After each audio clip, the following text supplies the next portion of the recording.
The out-resurrection should be the goal and destination of our Christian life.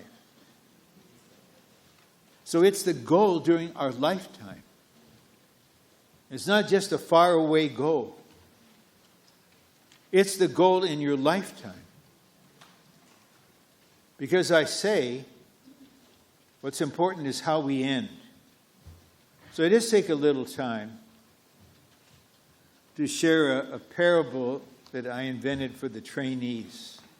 And it has a professional football background. It's the parable of the 2-minute drill. That in professional football, I don't watch anymore, but I think they still have this rule. At the end of the first half, the whistle blows, there's 2 minutes.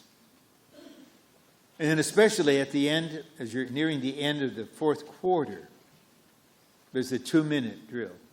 The 2-minute. And the quarterback and all the athletes are trained to carry out certain plays during this 2 minutes.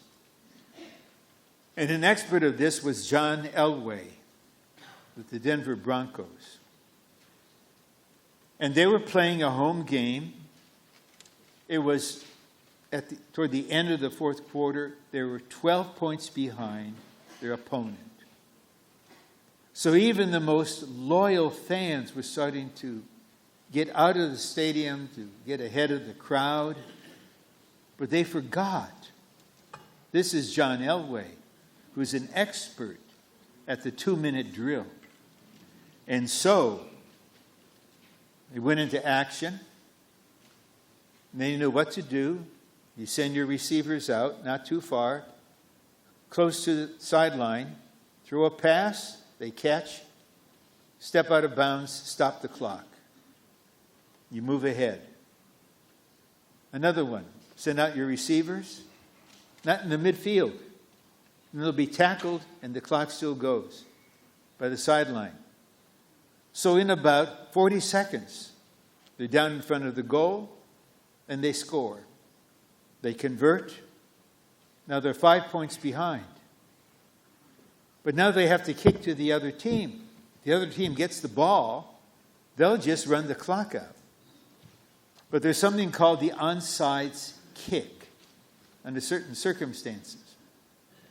And so both teams put on what they call the hands team, those that are good for grabbing the football. And so you kick it in a certain way. If it goes to a certain distance, it's anybody's ball. So they did it, and the Broncos recovered the football on the onside kick. And then here comes Elway again. And before the clock runs out, they score, and they win by 1 point.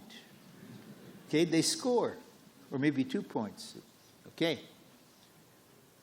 And the reason I do that is not just to give you a little moment of lightness from a rather, weighty word, but to make this point. It's how we end. And I was reminded of this in my contact with the Lord this morning. And the simple prayer was there. Lord, just let me have the proper end. I'm still hoping it'll be this way, right? And I mention this because I'm looking to the Lord to infuse faith into you. Do not allow the enemy to bind you, to limit you. It's not too late. The one who really knows how to carry out the 2-minute drill is the resurrected Christ. He knows exactly what to do. He knows where we are and what needs to happen. I have seen this in the lives of dear brothers, where the final victorious move was toward the end. Our God is for us. Paul said in Romans, if God is for us, who can be against us?